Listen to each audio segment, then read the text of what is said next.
मेरा साथ दो, हम हिंदू राष्ट्र बनाएंगे। मध्य प्रदेश में छतरपुर जिले के ऐतिहासिक खजुराहो मंदिर दुनिया भर के लोगों का ध्यान खींचते हैं, लेकिन इस जिले का एक गांव गड़ा बीते कई सालों से दूसरी वजह से लोगों का ध्यान खींच रहा है। वजह है बागेश्वर धाम के धीरेन्द्र शास्त्री, जिनके भक्त उनमें एक चमत्कार देखते हैं और विरोधी अंधविश्वास फैलाने का आरोप लगाते हैं। आइए जानते हैं धीरेन्द्र शास्त्री की कहानी।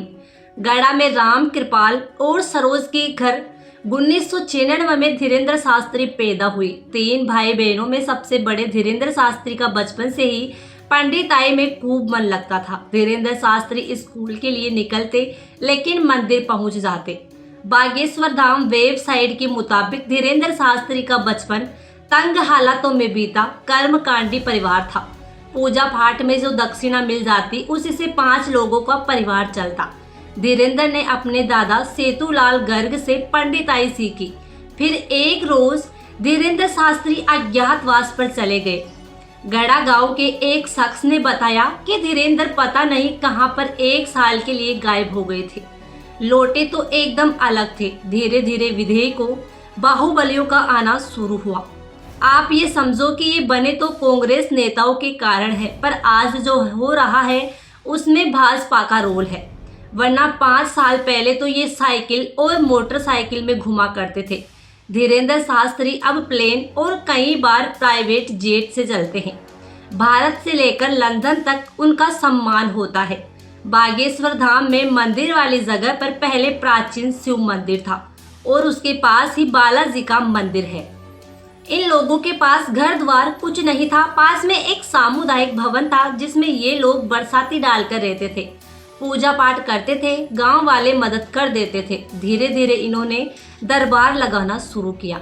धीरेन्द्र के आगे बढ़ने में इंटरनेट का अहम रोल है और सोशल मीडिया पर उनके आज लाखों समर्थक हैं। धीरेन्द्र के दरबार में जाने के लिए टोकन लगाना पड़ता है। धीरेन्द्र के बढ़ते असर के चलते गढ़ा गांव में अब व्यावसायिक गतिविधियां तेज हो रही है। इसके साथ ही जमीन पर कब्जा करने से जुड़े आरोप भी धीरेन्द्र शास्त्री पर लग रहे हैं। इन आरोप है इन पर कि गांव में तालाब था, शमशान जहां मुर्दे जलते थे, उन पर कब्जा कर लिया। गांव के सामुदायिक भवन पर भी कब्जा कर लिया। ये ऐसा इलाका है जहां आज भी अंधविश्वास है। धीरेन्द्र के चचेरे भाई लोकेश इन आरोपों को खारिज करते हैं। धीरेन्द्र पर अंधविश्वास फैलाने के आरोप हाल के दिनों में तब और बढ़ गए जब अंधश्रद्धा निर्मूलन समिति के साम मानव ने धीरेन्द्र शास्त्री को उनके चुने गए लोगों के बीच चमत्कार दिखाने की चुनौती दी थी।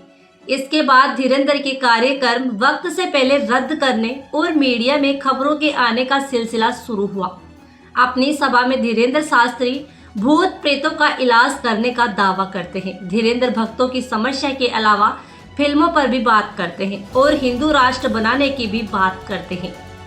तुम हमारा साथ दो, हम हिंदू राष्ट्र बनाएंगे। 30 जनवरी 2023 को धीरेन्द्र शास्त्री ने कहा, हमने आज भारत के इतिहास में नया नारा बनाया है, तुम मेरा साथ दो, हम हिंदू राष्ट्र बनाएंगे।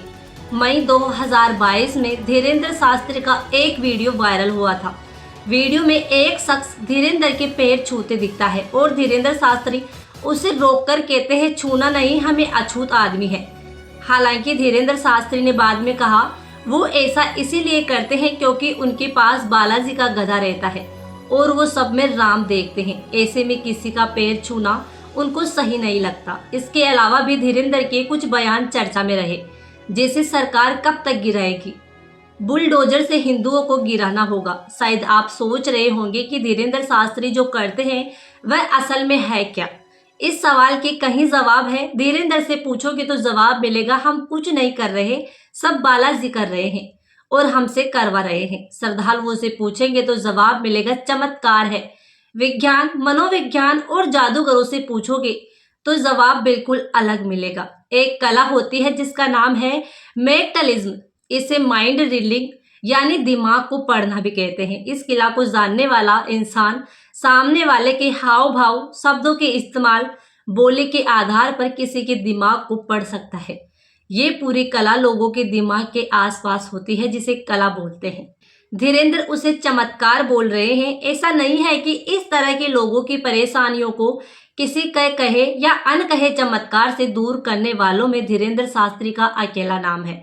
ईसाइयों मुसलमानों में भी कई ऐसे लोग हुए हैं जो कभी हला सुइया तो कभी कुरान की आयतें पढ़कर लोगों के दुख दूर करने का दावा करते दिखाई देते हैं। सोशल मीडिया पर ऐसे कई वीडियो उपलब्ध है जिसमें हला लुइया कहकर विकलांगों को चलते व्हील चेयर से उठाकर दौड़ते और आंखों की रोशनी लौटाने का दावा करते हैं। पीके और ट्रांस जैसी कुछ फिल्मों में इस स्वघोषित गुरुओं पर तंज भी कसा गया है। पर्दे पर भले ही ऐसे लोगों की कहानियों और सच सामने लाने की कोशिश हो रही हो, लेकिन हकीकत में लोगों की श्रद्धा और विश्वास धर्म से जुड़े गुरुओं पर बढ़ रहा है।